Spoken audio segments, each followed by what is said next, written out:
Hola, hace mes y medio hice un video sobre el nombramiento de Elena Álvarez Bulla como posible directora del Consejo Nacional de Ciencia y Tecnología en México por parte del presidente electo Andrés Manuel López Obrador.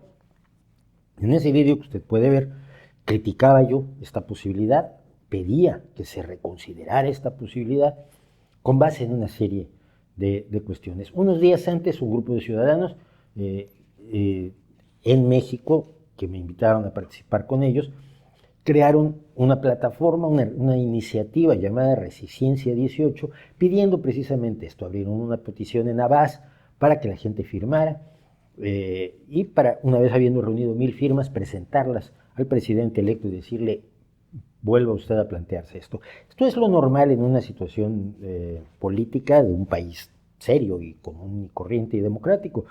Se propone un nombramiento, los ciudadanos que consideran que ese nombramiento es inadecuado así lo dicen, y así ha pasado con muchos nombramientos que ya ha anunciado el señor López Obrador.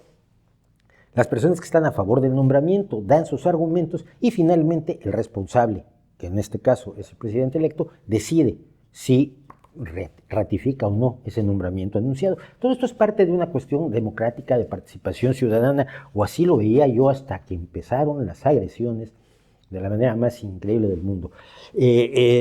Desde me pagan por atacar a Álvarez Bulla, cosa que me dejó asombradísimo, porque la gente cree que a uno le pagan por cualquier tontería y ganarse el dinero es muy difícil. Ganarse la vida tiene lo suyo.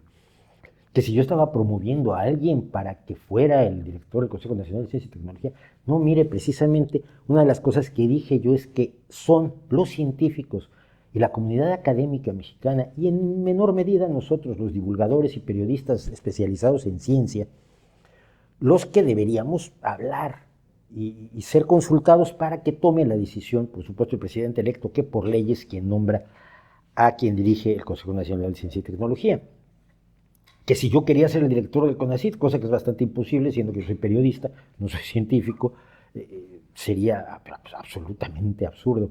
En fin, se me atribuyó todo tipo de malas intenciones, de mala fe y de intenciones secundarias, porque a muchas personas les parecía muy difícil aceptar que mi única intención es impedir que la ciencia en México dé otro paso atrás, que ya suficientes ha dado y que he visto dar durante todos los años que llevo haciendo divulgación y periodismo científico, muchos años en México y muchos años desde España, pero también analizando a México. Lo que se produjo, aparte de que me insultaron en Twitter muchísimo, y la gente evidente, gente o no gente, a veces parecían bots de estos que se programan por centenares, me decía hasta de que me iba a morir yo. Varios medios, curiosamente, le hicieron una serie de entrevistas muy obsequiosas, muy poco agudas y muy poco periodísticas a Elena Álvarez Bulla, más bien piezas de propaganda política. Cosa que es rara porque hay otros nombramientos muy polémicos dentro del gobierno que va a iniciarse el 1 de diciembre con López Obrador, y sin embargo nadie está entrevistando en todos lados a Manuel Bartlett o a Romo para que cuenten, para que se defiendan o para demostrar que son buenísimos para los puestos para los que los han designado. Y sin embargo, a Elena Álvarez Bulla la han entrevistado en La Jornada, en Canal 11, en TV UNAM, la entrevistó a un compañero de partido, lo cual es evidentemente siempre muy amable, siempre va a decirte que es muy simpático y muy inteligente. En Canal 11, decía, en el Proceso, en La Jornada, en todos lados. Ha habido una gran cantidad de entrevistas y uno se esperaría que en esas entrevistas se le plantearan las críticas que se le han hecho a la señora Álvarez Bulla. No se hizo así, se le hacen preguntas, de este tipo de preguntas que uno sabe que son centros sobre la mancha de penal a media altura y sin portero, que el entrevistado puede rematar a gol con enorme elegancia y salir airoso.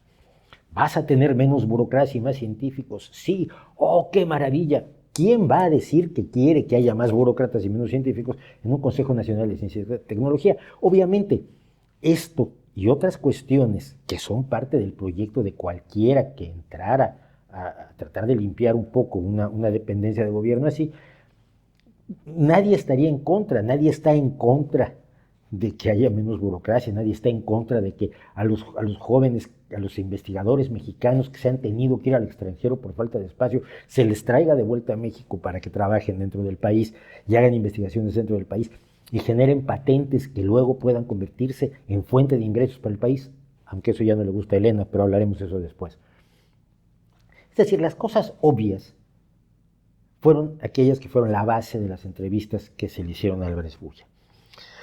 Lo curioso es que nadie le preguntó sobre los motivos de la crítica, nadie le preguntó sobre sus mentiras.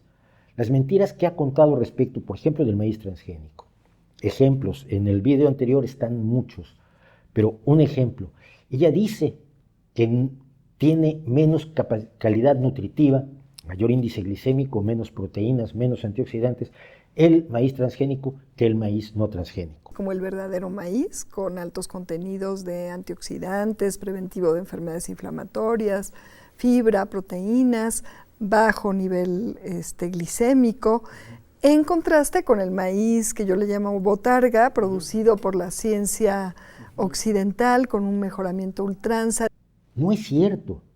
Hay estudios amplísimos, la National Academy of Sciences, Engineering and Medicine, con un comité de cultivos genéticamente modificados donde participaron cientos y cientos de investigadores, incluida gente del Centro Internacional del Mejoramiento del Maíz y Trigo de Texcoco en México, el CIMIT, y establecieron que no había ni daños a la salud y que había una equivalencia nutricional entre los transgénicos y entre el maíz transgénico y el maíz no transgénico.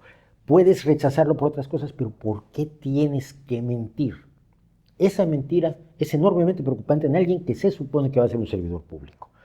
En 2002 hay una evaluación nutricional del maíz genéticamente modificado que también establece que es nutricionalmente equivalente en todos los elementos importantes, proteínas, micronutrientes, etc. Ha mentido diciendo que hay daños a la salud basándose en un estudio absolutamente desprestigiado y ha afirmado que los transgénicos causan autismo, cáncer, 22 enfermedades más. No es cierto, no hay ninguna corroboración de tal barbaridad. Se consumen en muchísimos países, se cultivan en muchísimos países, su cultivo crece todos los años y no están ocurriendo los desastres que ella anuncia para México. También afirma que son dañinos para el medio ambiente cuando hay metaanálisis clarísimos de cientos y cientos de estudios que establecen que es mejor para el medio ambiente el maíz transgénico que el maíz no transgénico, entre otras cosas porque usa menos pesticidas. Pero ella también afirma que no se ha reducido el consumo de pesticidas. Bueno, no, hombre, si no puedes plantarlo, no se va a reducir el consumo de pesticidas, solo porque existe en Estados Unidos. Para reducir el consumo de pesticidas en México, el maíz transgénico tiene que ser cultivado y plantado en México. Así como su odio a los transgénicos la ha llevado a falsear la realidad, y eso es alarmante en cualquier científico, independientemente de que en sus propios trabajos científicos sea enormemente rigurosa y no se está discutiendo su calidad como científica, sino su actividad como política. Esas mentiras preocupantes han sido denunciadas por investigadores muy serios en otros países del mundo fuera de México. Así como en México se le presenta como una autoridad mundial, fuera de México se le presenta como alguien que falsea, que altera la realidad y que tiene un grupo de científicos llamado la Unión de Científicos Comprometidos con la Sociedad, que incluye a muchas personas que no son científicos, que tiene incluidas a varias personas que no quieren estar allí, pero no quieren quitar sus nombres, y que utiliza como elemento de presión política para lograr sus objetivos, fundamentalmente la prohibición de los transgénicos, que es lo que más le importa. Tiene una obsesión, además, con los saberes indígenas, que resulta muy peculiar porque está convencida de que tienen un modo de conocimiento distinto del de la ciencia. La ciencia tiene sus métodos, la observación, la experimentación, la cuantificación, el uso de modelos matemáticos, una serie de herramientas que nos permiten verificar independientemente el conocimiento. Y ella dice que aparte de ese modo de conocimiento de la ciencia occidental, hay un modo de conocimiento indígena. Nunca nos dice cuál es, le voy a decir cuál es, pero vea cómo lo plantea ella. ¿Cómo en un país como México hacer coherencia o articular de manera virtuosa en beneficio del bienestar social de las mayorías dos modelos de generación de conocimiento totalmente distintos. Los saberes que emergen de una comunalidad que ha puesto con claridad en la sociedad soluciones y reales innovaciones muy importantes. Por ejemplo, la producción de alimentos sin destruir el ambiente en sistemas como la milpa. El conocimiento precientífico, que es el conocimiento de los saberes indígenas, el conocimiento de las comunidades indígenas precientíficas, es el empirismo ciego. Es el hecho de que ejerces cambios que sabes que funcionan, pero no sabes por qué. Ejerces cambios que muchos de ellos son benéficos y otros parecen ser benéficos, pero a la larga no lo son. A veces los experimentos y el empirismo funciona. Gracias a eso el ser humano evolucionó lenta y tortuosamente desde el descubrimiento de la agricultura hasta el descubrimiento de los métodos de la ciencia. Pero después de eso, una vez que se tuvieron los métodos de la ciencia, el conocimiento despegó. Y despegó porque teníamos una forma de ya no ir a ciegas. Y esos saberes indígenas son todavía a ciegas. El que más le apasiona a ella es la milpa, de la cual dice las cosas más maravillosas. Pero los campesinos no solamente producen maíz en su milpa, producen frijol, calabaza, quelites, y entonces la productividad total del terreno es mucho mayor, porque las diferentes especies utilizan de manera diferencial los recursos críticos para la agricultura. La milpa es una solución admirable y es una solución que se puede utilizar, pero que tiene algunos otros problemas que suele ocultar Elena Álvarez Bulla. Por ejemplo, que la milpa exige la tumba rosa y quema de la tierra, de los rastrojos de la cosecha anterior para preparar la tierra para el cultivo. Y esto hace que los nutrientes de la tierra se agoten muy rápidamente y provoca el fenómeno que se conoce en México como la milpa que camina. La milpa que exige cada vez más tierras, porque esta tierra ya no se puede usar durante X número de años y hay que desmontar otra parcela para volver a plantar el año que entra y seguir desmontando nuevas parcelas para seguir plantando. Esa milpa que camina fue una de las responsables de las tragedias del Imperio Maya, que agotó sus tierras e hizo imposible la alimentación de toda su población. Según los expertos, esa ignorante, bien intencionada, empírica aproximación a la agricultura fue la causante del desastre del Imperio Maya. Hay mejores formas de hacer las cosas, por supuesto, se han descubierto mejores formas de hacer las cosas que pueden integrar esos antiguos conocimientos empíricos, pero no hay un modo de conocimiento indígena que permita que con ese modo de conocimiento se obtengan nuevos conocimientos en los próximos años. Y ese modo de conocimiento antiguo, esos saberes, no han podido resolver los problemas del hambre, la marginalidad, la dependencia, la desnutrición, el hambre, la enfermedad en las comunidades indígenas que en México son esencialmente campesinas y rurales. Plantear que con los mecanismos con los que no se ha podido resolver la situación de millones de personas marginalizadas, humilladas y desprovistas de oportunidades, esta vez sí se va a poder hacer por obra y gracia de un director de un Consejo Nacional de Ciencia y Tecnología, es una barbaridad y es una irresponsabilidad. Se necesita tecnología en el campo, se necesita la visión del avance, no a ciegas, sino bien fundamentado en lo que sabemos.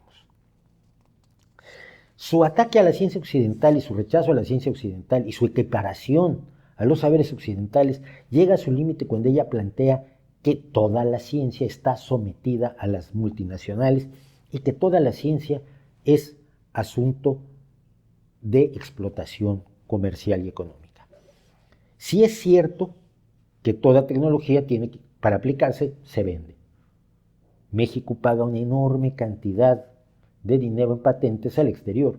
Cuando usted compra un dispositivo electrónico, está pagando patentes de cuestiones que se descubrieron en otros países, que se convirtieron en tecnología en otros países y que usted paga la patente en su televisor, paga la patente en su automóvil, paga la patente en los aviones, paga la patente en las tecnologías de asfaltado de carreteras, paga la patente en todo aquello que no se ha inventado dentro del país.